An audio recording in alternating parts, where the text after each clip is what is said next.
Hey, welcome back to the channel. It's awesome that you're tuning in. So in this video, we are going to take a close look at the new Pandora's box that just came in. This is another model called the 18S RRTV. I did a similar product in the past, but I'm curious what did they change out with this new 2021 model? Because there are so many of these things out there. So inside the box, we do get this converter kit. So this means we're going to get the same weird looking Pandora's box we have seen before. And I'm wondering, can we also upgrade it with Pandora? So inside we're going to get ourselves your typical VGA, HDMI cable, power supply and all the necessary stuff. But when you're looking at this is the new version and didn't review it before, because this is a completely new redesign of the case too. So what I like about it, we do get like the same basic layout we have seen before, just no mumbo jumbo, just a 6-button layout. And it comes in this very nice metal casing in combination with a very nice acrylic top up on top of it. So it's quite nice and I personally really like it. Also the bottom plate already mentioned, this thing is made fully out of metal, so it gives a very nice quality feel to it. And that's something that I really like about these old kind of cases. What do I mean with old kind? Yeah, because I have already seen it many times before, but I just wanted to take a close look at this new model. But it's convenient, you can just like unscrew 2 screws and you can just flip it open. But how is it with the quality? And also the vinyl sticker on it looks very nice, quality very thick, and if it's going to get like damage you can also replace it fairly easy, because that is something you can do with this model. Okay, so let's take a close look at the joystick. It's just your typical Samba clones. It's a very nice, and this is responsive that we're going to find out with testing some games. The buttons, they're like 3 different colors, but they are the same quality. They love to mix it. I've seen it before, like they're using different colors, having like different quality, but the same long travel Chinese buttons. And of course here we do have like the tiny ones for playing, for player 1, and of course the pause menu. But the button layout is quite interesting and basic. So we just have like your typical 6-button layout. We also have 8-button versions out there, but this is just a typical 6-button. We do have 2 buttons over here. This one is the pause, player 1. And we also have a pause button over here and the player 2. So just like we have seen with, let's say, the deluxe editions, we do have like extra nice buttons when you're plugging it into a game system. But for the, let's say, built games, this is just more than enough. So this mainboard is not your typical mainboard. We do get an extra USB port, and the reason why, because this thing is very weirdly made. So to begin with, when you're looking over here, we even have like 2 on and off switches. One over here and one over there. So because this is also like a game system, or they sell it like a game system, but it's a quite interesting one. Some of these boxes are possible to upgrade with Pandora. And here we have like an HDMI out, and if you want to have a VGA, you need to have the converter that I've shown you before. A feature you don't see very often is that we do have like an extra on-off switch for the LED strip. Yeah, so it seems to be like that's the reason why we do have an extra freaking button. But when booting up, what you're going to get is the the 3D Pandora 18S Pro, the Wi-Fi RRTV edition. So what you're going to get with the menu is something we have seen many times before here on the channel. So for the people who have no idea what it is, so basically we're going to get set up here the all list. When pressing start, you can go to the search instantly. Here we go to have the recent list category. What I like about these boards, we do have the support for PlayStation Portable. Take consideration this doesn't run that perfect. I have seen a lot of issue with it.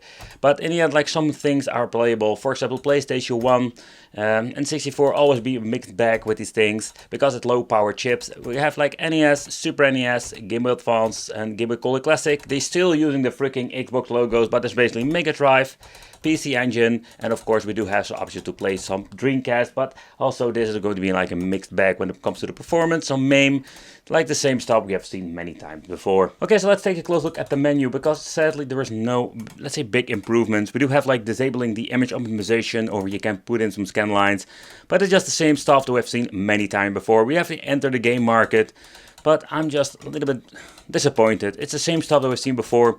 The Wi-Fi is only for like going into like this weird naughty store that doesn't work half of the time. We can even check for updates, but those features, take them with a grain of salt, because most of the time they don't work at all, or yeah, they work, but it doesn't make any sense, because updates, I want aspect ratio, but they don't update that, no, because they don't give a shit. Okay, we're starting off with the Tekken 6 PlayStation Portable. I'm just gonna be honest, like it looks really horrible. It has been set to frame skipping #1 and doesn't run like great. If you're going to press play 2, we're going to have even option to play against each other. So that is a very cool feature, not every Pandora's box has. But let's boot up the game, let's see how it runs in general.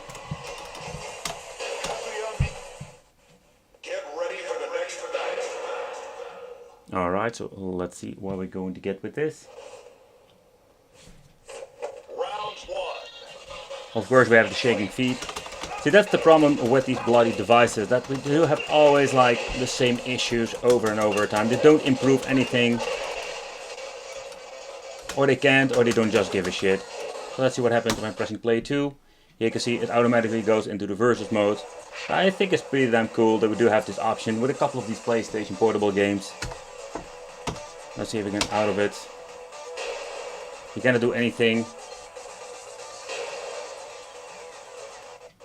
Okay, you need to wait.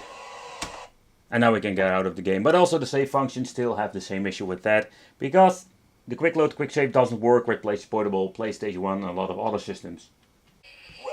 Alright, so next up we do have PlayStation on this machine. There's no like the aspect ratio configuration here, so we're going to get like widescreen to the maximum level. But we have reached the point that most of these Pandora's boxes does have the option to play the PlayStation 1 games. And here I just want to quickly show you that we don't have a quick load, quick save. Okay, so next up let's try a little bit of Bug Bumble. Just wanted to see how it runs. It's an N64 game, but N64 is going to be a mix of like games that doesn't run at all, or we have games like this that runs okay. Don't know if it's going to be like the best way to play, simply because with the joystick we're missing our buttons, because the N64 has way more buttons to play with some games. So yeah, so you have like a couple of problems that you can't solve or with the joystick at all. And this button layout. Indeed. Woohoo! Okay, so what I do like about this is that we do have 8-bit and 16-bit games that we can play on this machine. And they run pretty damn good.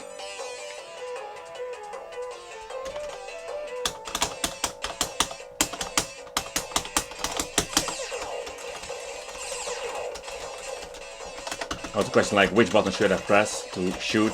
That's like the first time if you're going to play. Because the button layouts are completely a mess. And like changing them out is another problem.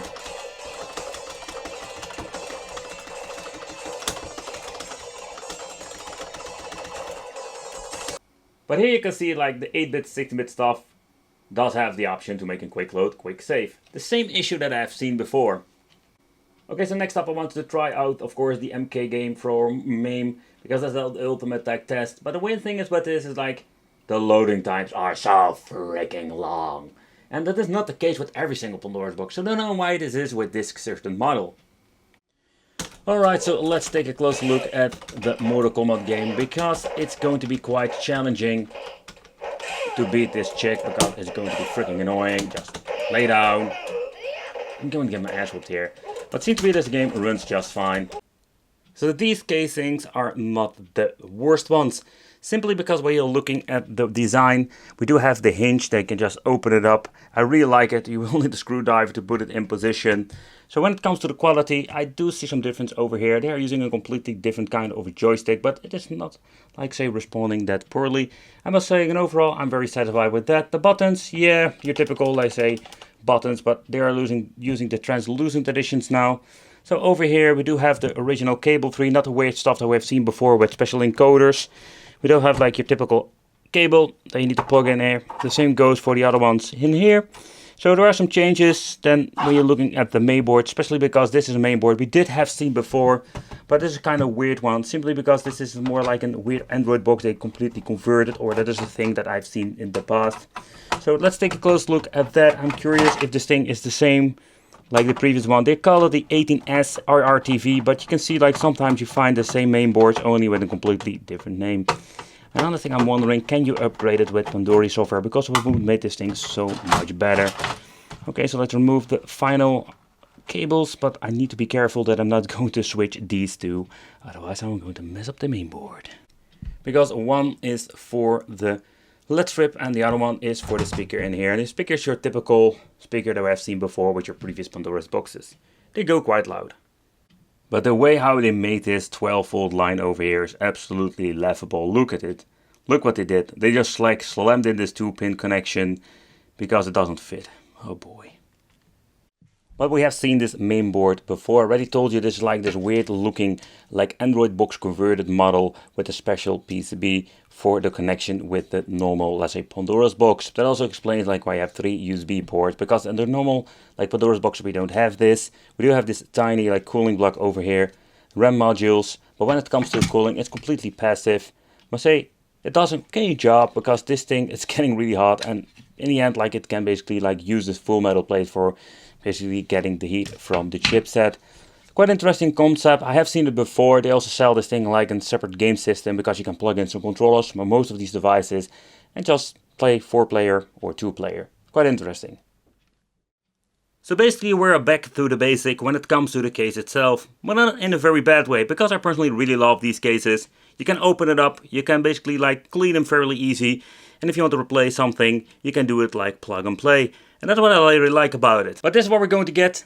It's the same stuff we have seen before. A new year of Pandora jungle, but basically the same stuff.